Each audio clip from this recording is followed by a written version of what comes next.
All right, gang, buckle up.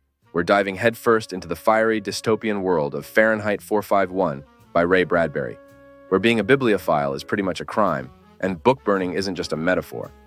Ready to dissect this masterpiece with a sprinkle of humor? Let's turn up the heat. So, our main guy is Guy Montag. No, Ray Bradbury didn't run out of names. He actually wanted you to remember this one. Montag's job is pretty lit, literally. He's a fireman, but forget about water hoses and saving kittens from trees. In this bizarro world, firemen start fires to burn books because reading makes you think, and thinking is a big no-no. The reason?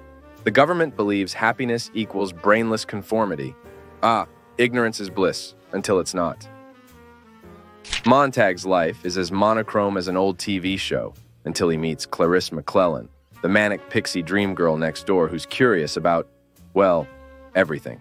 She's like that kid who asks why after every answer. Her questions start messing with Montag's wiring. He begins to wonder if maybe, just maybe, turning books into BBQ isn't the best career choice. Then, things get spicier. Montag has a secret. He's been swiping books from fires like a kleptomaniac at a book fair. The turning point comes when he witnesses a woman choosing to be crispy fried with her books rather than live in a world without them. That's commitment. This sparks, pun intended, a serious existential crisis, and Montag starts to question everything he's been told about life, happiness, and the joy of conformity. Enter Professor Faber, a retired English professor, turned reluctant rebel leader. He's like the Yoda of literature to Montag's Luke Skywalker. Together, they concoct a plan to overthrow the system using, wait for it, poetry. Because nothing screams revolution like a good sonnet, right? Meanwhile, Montag's home life could be featured in Desperate Housewives of Dystopia. His wife, Mildred, is addicted to interactive TV shows and couldn't care less about Montag's philosophical awakening. Their relationship is colder than a penguin's toenails, highlighting the emotional desert that their society has become. Long story short, Montag becomes public enemy number one, goes on the run, and joins a group of intellectual hobos who memorize books to preserve their content. Imagine a bunch of dudes sitting around a fire, reciting Moby Dick verbatim. That's one way to start a book club. As for the grand finale, the city gets nuked. Yes, you read that right. But our bookish rebels see it as a clean slate to rebuild society, minus the anti-intellectualism, hopefully. Optimistic or just wishful thinking? You decide. So what's the take-home message from Bradbury's fever dream?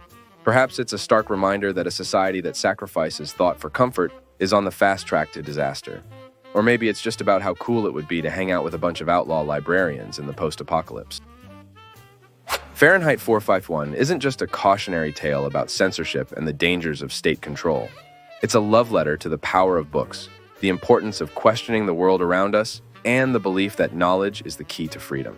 And if nothing else, it's a great reminder to back up your Kindle library, just in case. Remember, in the words of a great unknown philosopher, or possibly just me, the only thing hotter than the fire that burns the books is the spirit of those who fight to save them. Keep the flame of curiosity alive, folks. Thanks for watching our Bookly Crash Course summary video. Check out the Bookly Crash Course channel for the full chapter summary playlist and even more complete book summaries.